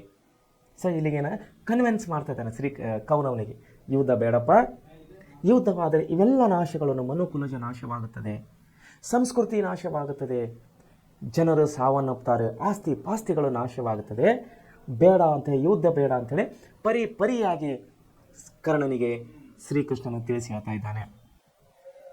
ಏನು ಹೇಳಿ ಕರ್ಣ ಚಿತ್ತ ಗ್ಲಾನಿ ಯಾವುದು ಮನಕ್ಕೆ ಕುಂತಿ ಸೋನುಗಳ ಬೆಸ ಕೈಸಿಕೊಂಬುದು ಸೇರದೆ ನಿನಗೆ ಹಾನಿ ಎಲ್ಲೆನ್ನಾಳೆಡೆ ನುಡಿ ಮೌನ ವೇತಕೆ ಮರುಳುತನ ಬೇಡಾನು ನಿನ್ನ ಪದಸೇಯ ಬಯಸುವನಲ್ಲ ಕೇಳೆಂದ. ನೋಡ್ರಿ, ಇಲ್ಲಿ ಕುಂತಿಯನ್ನು ಕೂಡ ಒಳಗೆ ಕರೆದುಕೊಂಡು ಬರ್ತಾ ಇದ್ದಾನೆ ಶ್ರೀಕೃಷ್ಣನು.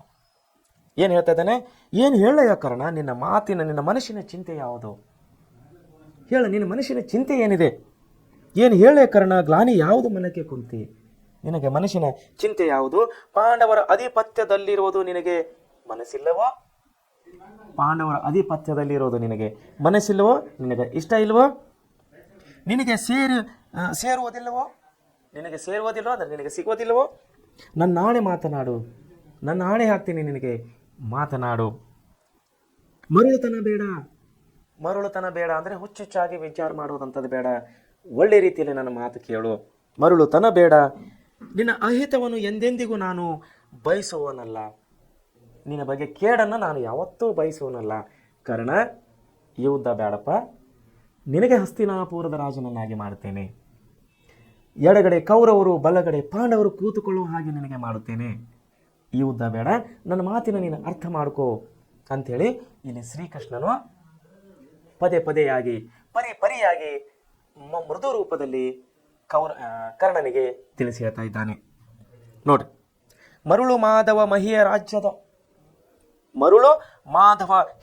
ರಾಜ್ಯದ ಸಿರಿಗೆ ಸೋಲುವ ನಲ್ಲ ಕೌಂತೆಯರು ಸಯೋಧನವರೆಗೆ ಬೆಸ ಕೈಯಲ್ಲಿ ಮನವಿಲ್ಲ ಹೊರೆಯದ ದಾತಾರಂಗೆ ಹಗೆವ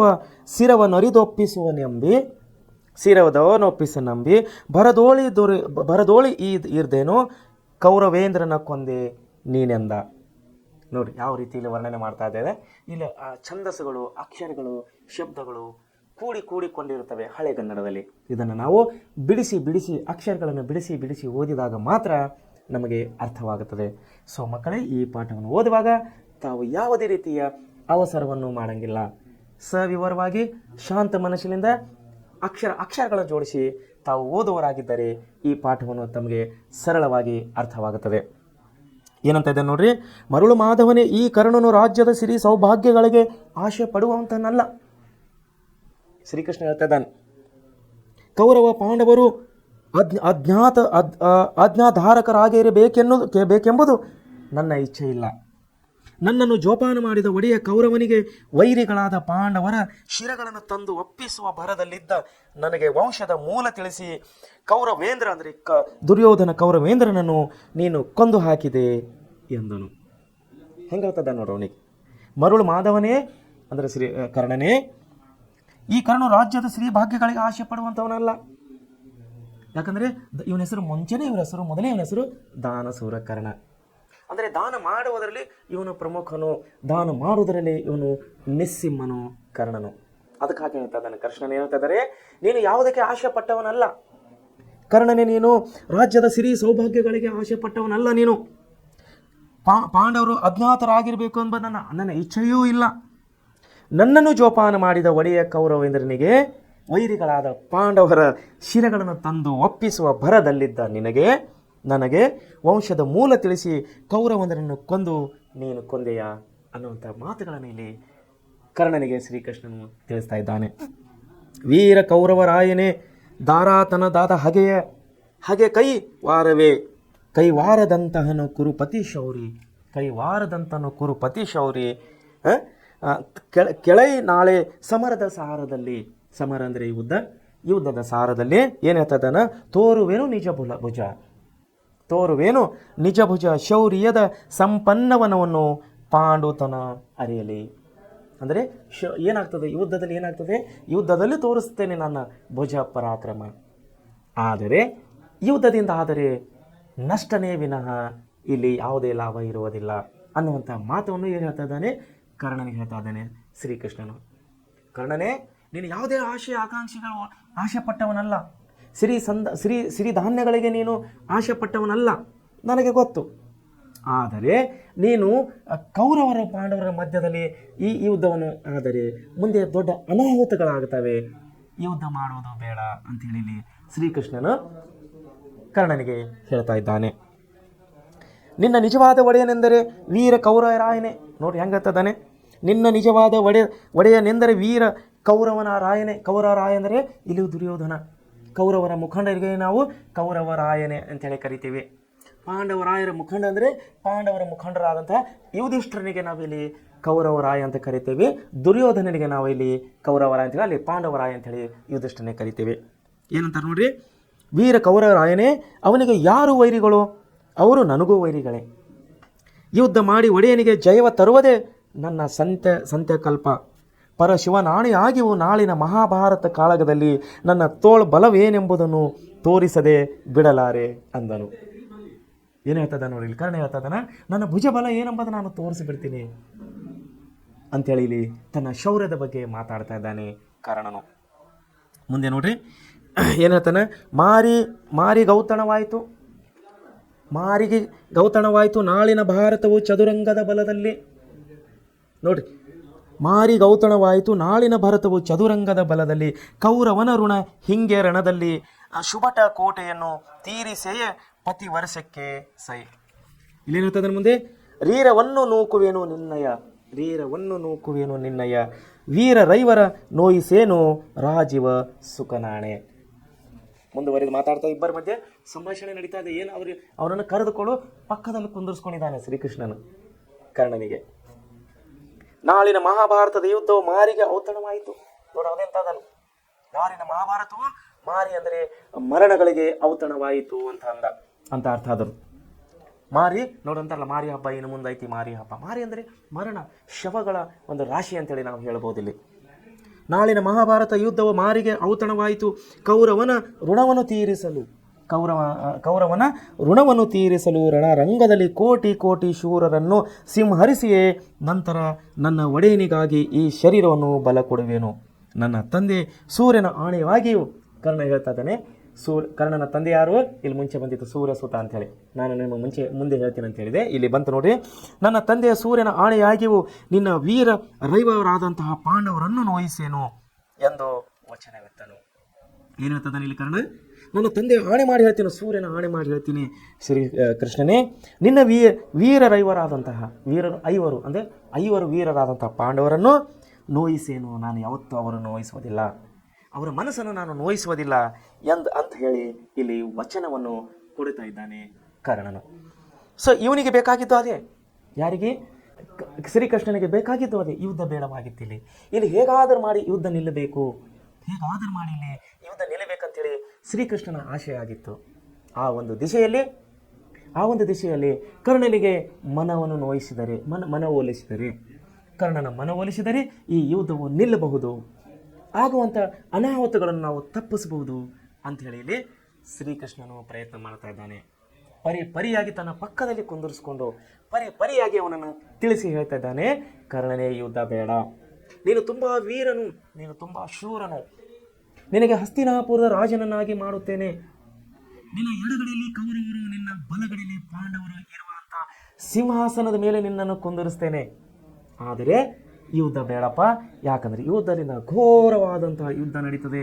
ಒಂದು ವೇಳೆ ಯುದ್ಧ ನಡೆದರೆ ಇದು ಚಿಕ್ಕದಾದಂತಹ ಯುದ್ಧವಾಗುವುದಿಲ್ಲ, ಇದು ಘೋರವಾದಂತಹ ಯುದ್ಧ, ಮರಣಕ್ಕೆ ಅನೇಕ ಮರಣ ಹೋಮಗಳಲ್ಲಿ ನೋಡಿ ಇಲ್ಲಿ ಕೊಟ್ಟಿದ್ದಾರೆ. ನೋಡಿ ಏನು ಕೊಟ್ಟಿದ್ದಾರೆ, ಮಾರಿಗೆ ಔತಣವಾಗಿತ್ತು. ಒಂದು ವೇಳೆ ಯುದ್ಧ ನಡೆದರೆ ಇದು ಮಾರಿಗೆ ಔತಣ ಆಗುತ್ತದೆ. ಔತಣ ಅಂದರೆ ಊಟಕ್ಕೆ ಕರೀತಾರಲ್ಲ, ಅದಕ್ಕೆ ಔತಣ ಅಂತೇಳಿ ನಾವು ಕರಿತೀವಿ. ಇಲ್ಲಿ ಮಾರಿಗೆ ಔತಣವಾಯಿತಂದರೆ ಮರಣಗಳಿಗೆ ಔತಣ ಆಗುತ್ತದೆ, ಅಮಾಯಕರು ಸಾಯುತ್ತಾರೆ, ಜಾನುವಾರುಗಳು ಸಾಯುತ್ತಾರೆ, ಪಾಸ್ತಿಗಳ ನಾಶವಾಗುತ್ತದೆ. ಸೊ ದಯಮಾಡಿ ಕರ್ಣ ನನ್ನ ಮಾತು ಕೇಳಪ್ಪ, ಯುದ್ಧ ಮಾಡುವುದು ಬೇಡ ಅಂಥೇಳಿ ಇಲ್ಲಿ ಕರ್ಣನ ಮನವನ್ನು ಓಲೈಸ್ತಾ ಇದ್ದಾನೆ ಶ್ರೀಕೃಷ್ಣನು. ಇವೆಲ್ಲ 4-5 ಚರಣಗಳ ಮೂಲಕವಾಗಿ ಪದೇಯಾಗಿ ಪರಿಯಾಗಿ ಶ್ರೀಕೃಷ್ಣನು ಕೃಷ್ಣನ ಮನ ಓಲಿಸುವಲ್ಲಿ ಇಲ್ಲಿ ಯಶಸ್ವಿಯಾಗಿದ್ದಾನೆ. ಸೊ ಕೊನೆಗೆ ಶ್ರೀಕೃಷ್ಣನ ಏನು ಮಾತು ಕೊಡ್ತಾ ಇದ್ದಾನೆ, ಕರ್ಣನ ಏನು ಮಾತು ಕೊಡ್ತಾ ಇದ್ದಾನೆ ಇಲ್ಲಿ ಕೊಡ್ತಾ ಇದ್ದಾನೆ ನೋಡ್ರಿ. ನನ್ನ ತಂದೆ ಸೂರ್ಯನ ಆಣೆಯಾಗಿ ಹೇಳ್ತೇನೆ. ಸುತನ ಇವನು, ಸೂರ್ಯ ಅಂದರೆ ಸೂರ್ಯ ನಿಮಗೆ ಗೊತ್ತಲ್ಲ, ಸೂರ್ಯ ಅಂದರೆ ಸೂರ್ಯದೇವ, ಸೂತ ಅಂದರೆ ಮಗನು, ಅಂದರೆ ಸೂರ್ಯನ ಒರಲಿನಂತ ಹುಟ್ಟಿದಂತಹ ಮಗನಿವನು, ಮಗನು. ಈತನ ಹೆಸರು ಕರ್ಣ. ಸೊ ಕರ್ಣ ಏನು ಮಾಡ್ತಾ ಇದ್ದಾನೆ ಇಲ್ಲಿ, ತನ್ನ ತಂದೆಯ ಮೇಲೆ ಆಣೆ ಮಾಡಿ ಹೇಳ್ತಾ ಇದ್ದಾನೆ ಅವನು. ತನ್ನ ತಂದೆಯ ಮೇಲೆ ಪ್ರಮಾಣ ಮಾಡಿ ಹೇಳ್ತಾ ಇದ್ದಾನೆ. ಏನಂತ ಇದ್ದಾನೆ ಅವನು, ನನ್ನ ತಂದೆಯ ಸೂರ್ಯನ ಆಣೆಯಾಗಿಯೂ ನಿನ್ನ ವೀರರೈವರಾದಂತಹ ನೋಡಿ, ವೀರರೈವ ಅಂದರೆ 5 ಮಂದಿ ಅಂದ ಹಂಗೆ ಇಲ್ಲಿ 5 ಮಂದಿ. ಎಷ್ಟು ಜನ ಇದ್ದಾರೆ ಇಲ್ಲಿ ಪಾಂಡವರಲ್ಲಿ? 5 ಜನರಿದ್ದಾರೆ. ಯಾರ್ಯಾರು? ಯುಧಿಷ್ಠರ, ಆಮೇಲೆ ಅರ್ಜುನ, ಭೀಮ, ನಕುಲ, ಸಹದೇವ, 5 ಜನ ಅಣ್ಣ ತಮ್ಮರು. ಸೊ ಇಲ್ಲೇನು ಹೇಳ್ತಾ ಇದ್ದಾನೆ ಅವನು, ನೀನು 5 ಮಂದಿ ಏನಿದ್ದಾರೆ ವೀರರ ಇವರಿದ್ದಾರಲ್ಲ ಪಾಂಡವರನ್ನು ನೋಯಿಸೇನು, ನಾನು ಅವರ ಮನಸ್ಸು ನೋಯಿಸುವುದಿಲ್ಲ, ಅವರಿಗೆ ಯಾವುದೇ ಕೇಡನ್ನು ನಾನು ಬಯಸುವುದಿಲ್ಲ, ಅವರಿಗೆ ಯಾವುದೇ ನನ್ನ ಹಾನಿ ಆಗದ ಹಾಗೆ ನೋಡ್ಕೋತೀನಿ. ಶ್ರೀಕೃಷ್ಣನೇ, ಇದು ನನ್ನ ತಂದೆಯ ಸೂರ್ಯದೇವನಾದಂತಹ ನನ್ನ ತಂದೆಯ ಮೇಲೆ ಆಣೆ ಮಾಡಿ ಹೇಳ್ತೇನೆ ಅಂಥೇಳಿ ಇಲ್ಲಿ ಪ್ರಾಮಿಸ್ ಮಾಡ್ತಾ ಇದ್ದಾನೆ ಕರ್ಣನು. ಸೊ ಈ ರೀತಿಯಾಗಿ ಪರಿಪರಿಯಾಗಿ ಶ್ರೀಕೃಷ್ಣನು ಕರ್ಣನನ್ನು ತನ್ನ ಪಕ್ಕದಲ್ಲಿ ಕುಂದಿರಿಸಿಕೊಂಡು, ಅಂದರೆ ಕಾಲಿಗೆ ಕಾಲು ಬಡಿದ ಹಾಗೆ ತೊಡೆಗೆ ತೊಡೆ ಹಚ್ಚಿಕೊಂಡು ಪಕ್ಕದಲ್ಲಿ ಅಷ್ಟು ಸಮೀಪ ಕುಂದಿರಿಸ್ಕೊಂಡು ಅವನಿಗೆ ಪರಿಪರಿಯಾಗಿ ಯುದ್ಧದಿಂದ ಆಗುವಂಥ ಅನಾಹುತಗಳ ಬಗ್ಗೆ ಪರಿಪರಿಯಾಗಿ ಬಿಚ್ಚಿ ಹೇಳಿ ತಿಳಿಸಿ ಹೇಳಿ ಯುದ್ಧವನ್ನು ತಡೆಯುವ ನಿಟ್ಟಿನಲ್ಲಿ ಕರ್ಣನ ಮುಖಾಂತರ ಯುದ್ಧವನ್ನು ತಡೆಯುವ ಮಟ್ಟದಲ್ಲಿ ಕರ್ಣನು ಮನವೊಲಿಸುವಲ್ಲಿ ಯಶಸ್ವಿ ಆಗ್ತಾ ಇದ್ದಾನೆ ಶ್ರೀಕೃಷ್ಣನು. ಸೊ ಈ ರೀತಿ ಸೂರ್ಯನ ಕೌರವನೇಂದ್ರ ಕೊಂದೇನೇನು ಅನ್ನುವಂಥ ಈ ಪದ್ಯ ಭಾಗವನ್ನು ಅತಿ ಒಂದು ವೀರ ಶೈಲಿಯಲ್ಲಿ, ಸ್ವಭಾವ ಮತ್ತು ಮೃದು ಶೈಲಿಯಲ್ಲಿ ತಿಳಿಸಿಕೊಟ್ಟಂತಹ ಬರೆದುಕೊಟ್ಟಂತಹ ನಮ್ಮ ಕುಮಾರವ್ಯಾಸರಿಗೆ ನಾವು ಅನಂತ ನಮನಗಳನ್ನು ಹೇಳುವರಾಗಿದ್ದೇವೆ. ಯಾಕಂದರೆ ಕುಮಾರವ್ಯಾಸರು ಬರೆದಂತಹ ಈ ಕಾವ್ಯಗಳು, ಮಹಾಕಾವ್ಯಗಳು ನಮ್ಮ ಕನ್ನಡ ಸಾಹಿತ್ಯಕ್ಕೆ ಅತಿಯಾಗಿ ಅತಿಯಾದಂತಹ ಸೇವೆ ಸಲ್ಲಿಸಿವೆ ಅಂತೇಳಿ ನಾನು ಹೇಳೋಕ್ಕೆ ಇಷ್ಟಪಡ್ತೇನೆ. ಕನ್ನಡ ಭಾಷೆಯ ಅಭಿವೃದ್ಧಿಗಾಗಿ, ಕನ್ನಡ ಭಾಷೆಯ ಉಳಿವಿಗಾಗಿ ಈ ಸೇವೆಯನ್ನು ಸಲ್ಲಿಸುವಂಥ ವ್ಯಾಸರವರಿಗೆ ನಾನು ಈ ಮೂಲಕವಾಗಿ ಅನಂತ ಧನ್ಯವಾದಗಳನ್ನು ಹೇಳುವನಾಗಿದ್ದೇನೆ. ಸೊ ವಿದ್ಯಾರ್ಥಿಗಳೇ, ಈ ಪಾಠವನ್ನು ತಾವು ಒಳ್ಳೆಯ ರೀತಿಯಲ್ಲಿ ಅಭ್ಯಾಸ ಮಾಡಿ ತಾವು ಬರುವಂತಹ ಪರೀಕ್ಷೆಗಳು ಮತ್ತು ಬರುವಂಥ ನಿಮ್ಮ ಜೀವನದಲ್ಲಿ ತಾವು ಯಶಸ್ವಿರಾಗುವರಂತೇಳಿ ನಾನು ಈ ಮೂಲಕ ಹಾರೈಸುವನಾಗಿದ್ದಾನೆ. ಇಲ್ಲಿಗೆ ಈ ಪಾಠವನ್ನು ನಿಲ್ಲಿಸ್ತಾ ಇದ್ದೇನೆ. ಧನ್ಯವಾದಗಳು.